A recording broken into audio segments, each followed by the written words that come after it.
Hello, you wonderful people, and welcome to another episode of Not Too Comic Book. This being a show where I talk about TV shows that are adaptations of comic books. For today's episode, I'm going to talk about Harley Quinn, Season 4, Episode 8. Great episode. A lot of really interesting things went down in this episode, so let's break it down. Well, first and foremost, I love the way this episode's designed. It kind of reminds me of like that, Joker episode from last season when he became mayor. Like the entire episode is not revolving around Ivy or Harley, and it's not till like the last couple seconds of the episode that they finally pop up for the first time. It's like, oh yeah, they were missing the entire episode, and now the same thing happens here where we get them at the beginning of the episode and then we recap and we catch up with, because like the episode starts with them coming back. Oh my god, the apocalypse, we need to go back a week. Oh, the time spear blew up. Oh, let's rewind 6 days and find out how this all went down. First and foremost, let's catch up with Bane. I love that. I feel like this is the first time Bane's kind of been a main, like obviously he's been like recurring element throughout episodes, but I feel like this is the first time he's at least taken up like half the episode is about him, and it's him in Italy, because apparently he's been dealing with everything for so long. Apparently he was stuck in customs for like months. He even said like, oh, I tried to talk to this pasta maker place on the phone, but you kept me on hold for like 96 hours. And then eventually I figured out, oh, I shouldn't have been on the phone that long. So I'm coming here to talk to you mano a mano about fixing this replacing this piece of the pasta maker. Yeah, we don't make those anymore. Yeah, that's kind of like, it's like, well, do you want to check it back? You know, because sometimes people say, oh, we don't have that thing, but then they check in the back and they have it. She's like, no, we don't make it anymore. And Bane does what he does. He explodes shit. And it's like, right. I was about to say he doesn't follow through on them, but now Richard's like, no, he always typically does follow through them, with some exceptions. I think there's been some things he's referenced that he's going to explode, but he didn't. So he goes and meets Mama Macaroni, the best pasta maker in Italy, and she trains him, and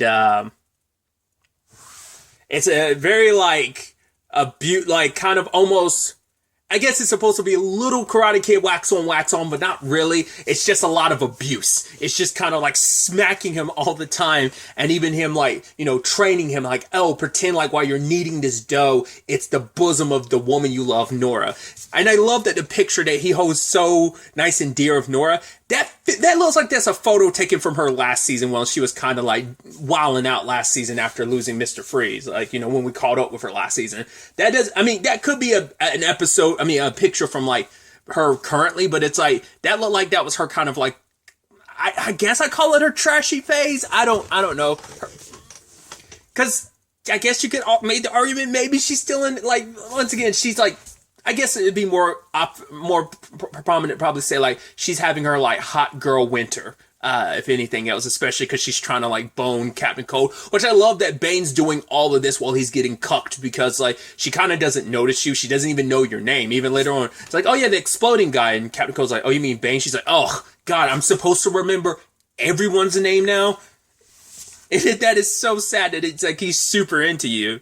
And yeah, especially after the Valentine's Day situation. Well, no, I'm surprised. I did forget about that. I was like, I wonder, is that not canon anymore? I think it is, but I'm like, maybe that just didn't work out. Because Bane but I guess it like never panned out in that regard, which is such a bummer to know that. It's like, if he's trying to go after Nora, I completely forgot about that. Like, yeah, Bane met someone, and I guess that sadly didn't work out if he's aiming for Nora. Maybe it was just kind of short-lived or whatever. But I was like, oh, that's kind of a bummer now in retrospect.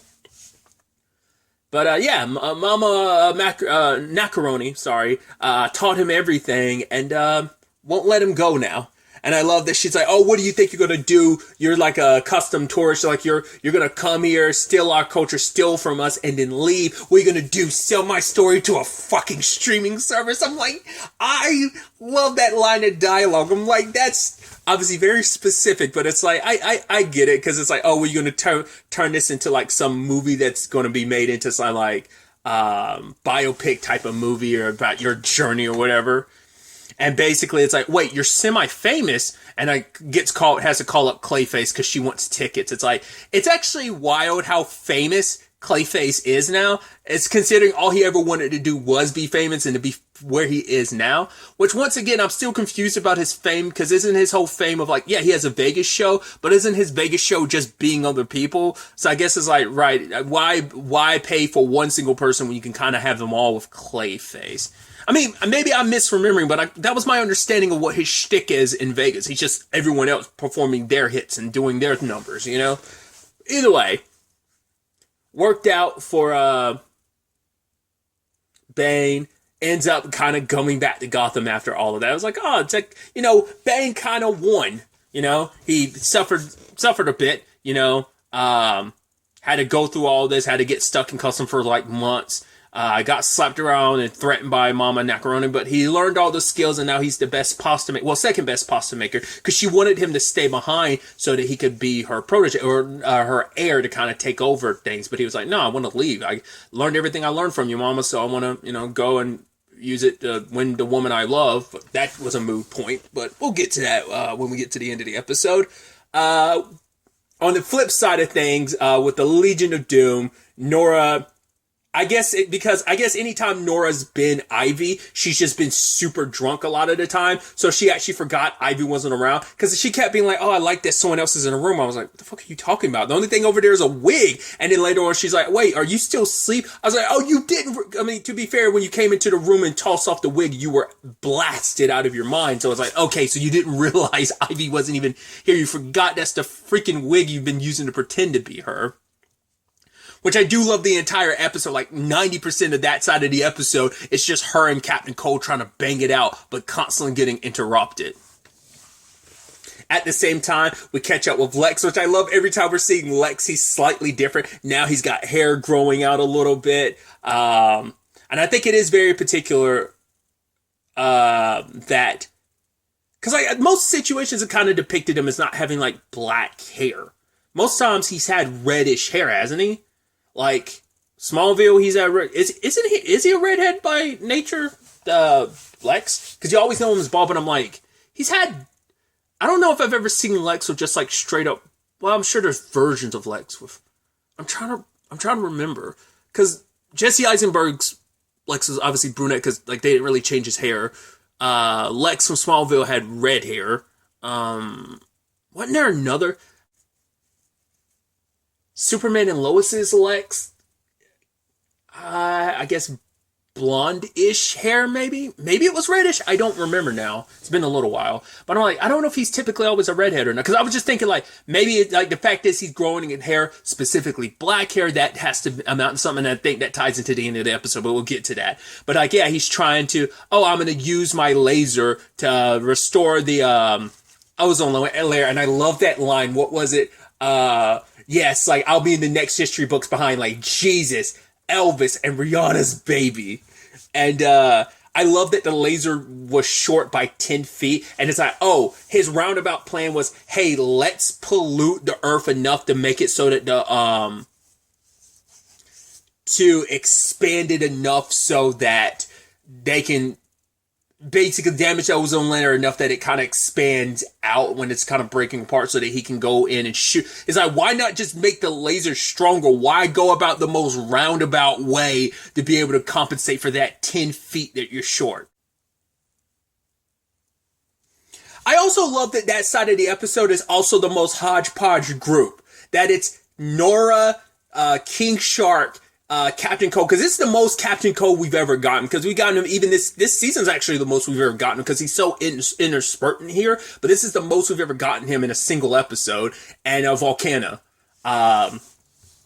which I love that apparently she comes to work on Sundays, even though no one else is supposed to be here, so, and King Shark was like, I thought I was the only one that came to work on Sunday. The only reason why Nora and Captain Cold are here, because they're trying to, once again, bang it out. Because Lex wants to use Volcana to basically cause more like global warming type of situation. So once again, can compensate for that 10 feet he's short by. But Nora was like, nah, I see the BS you're going through. It's like, she killed the Johns, which immediately Lex was like, wait, she killed the Johns. I thought for a second, I was like, whoa, are we going to find out there's like some evil thing that's unleashed? Like, wait, you killed the Johns. This is a whole thing. But he's like, I guess he was hoping to get the Johns back after they were done working with, Because my entire thought was like, oh, he gave the Johns to Ivy because this was like his middle finger to her after the whole MallCon thing. Like, it was him jealous and overcompensating. But I think, he's so egotistical and misogynist that he's like, I'm not worried about Ivy, even though she showed me up and got in good terms with Steppenwolf. I'm not worried about it. Like, I'm a man and she's a woman. I can see Lex on some stupid shit like that. So I'm curious.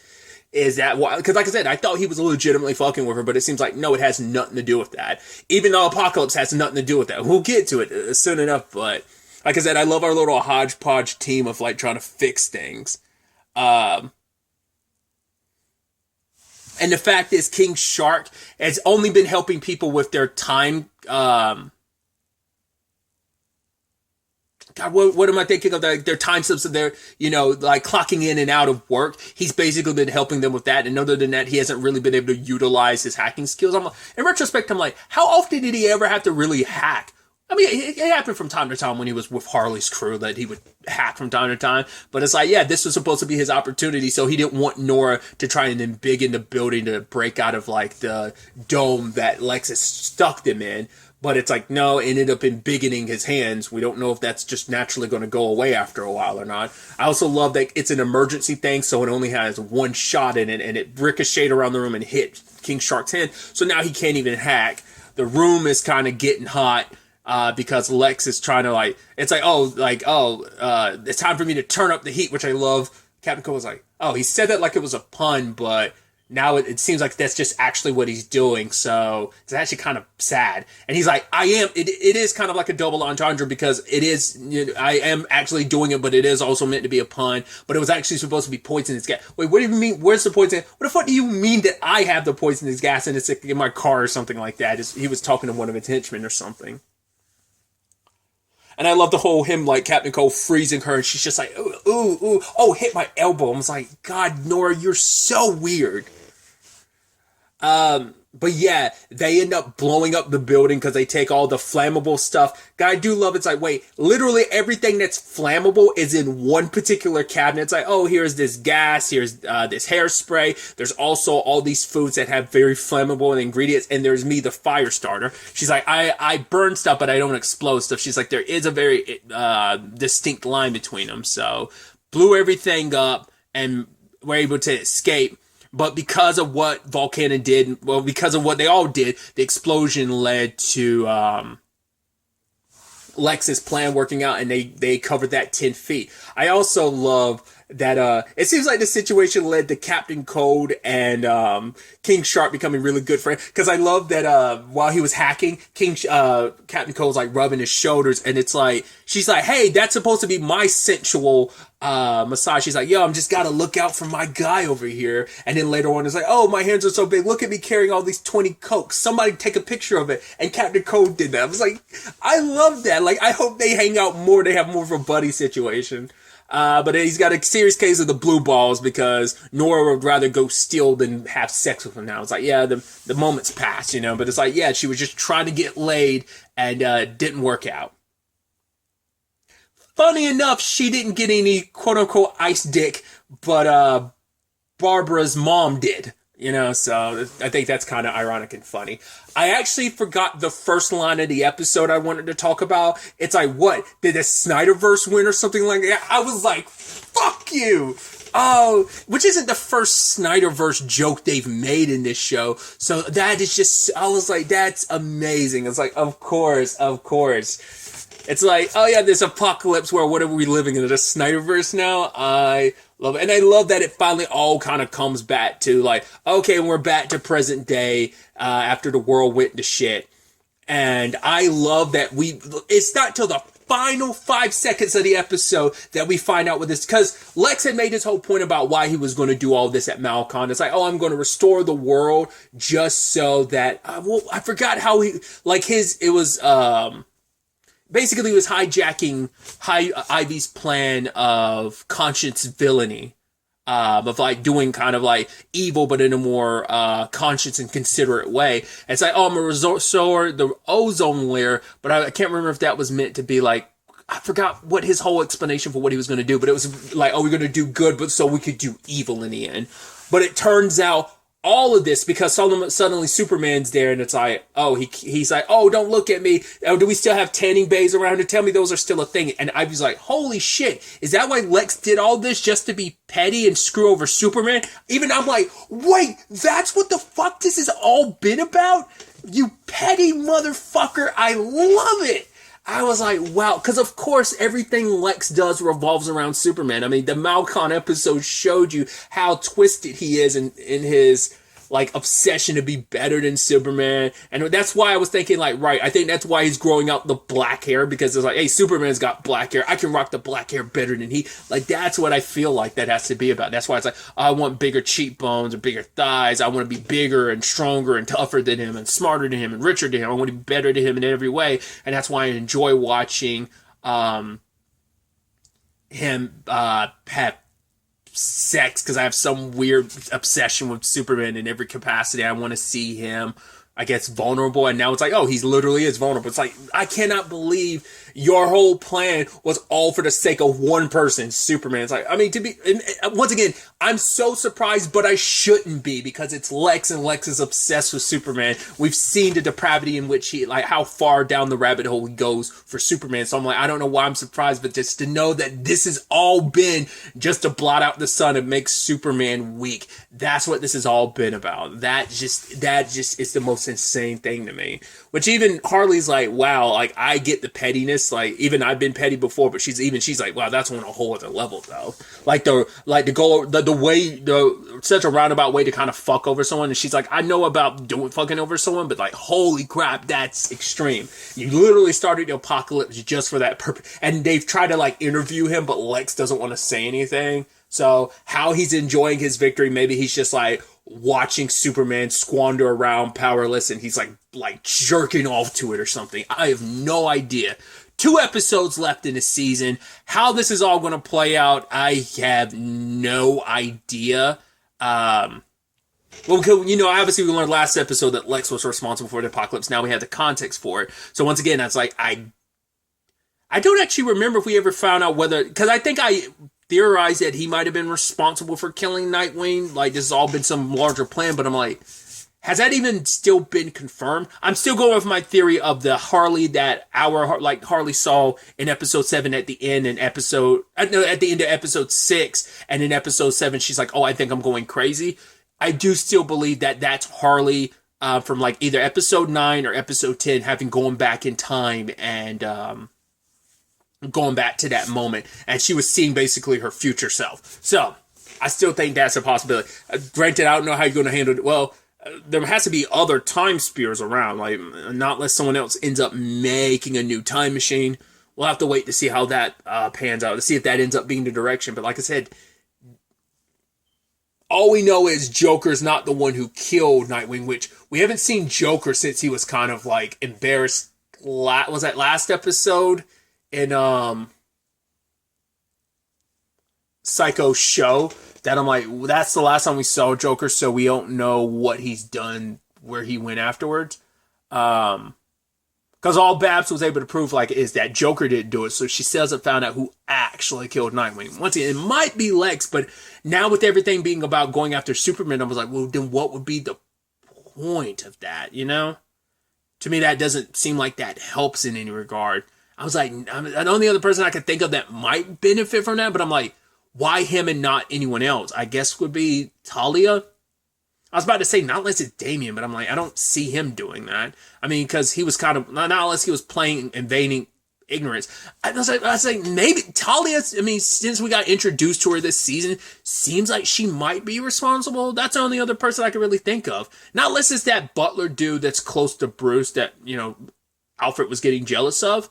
Not unless it's that, because we haven't caught up with Bruce at all in prison, so that'd be kind of nice to kind of tackle that these next 2 episodes. We'll see whether or not that ends up happening or not, but there's just a lot. I'm so curious to see how this, like I said, all plays out and what the resolution to all of this will end up being.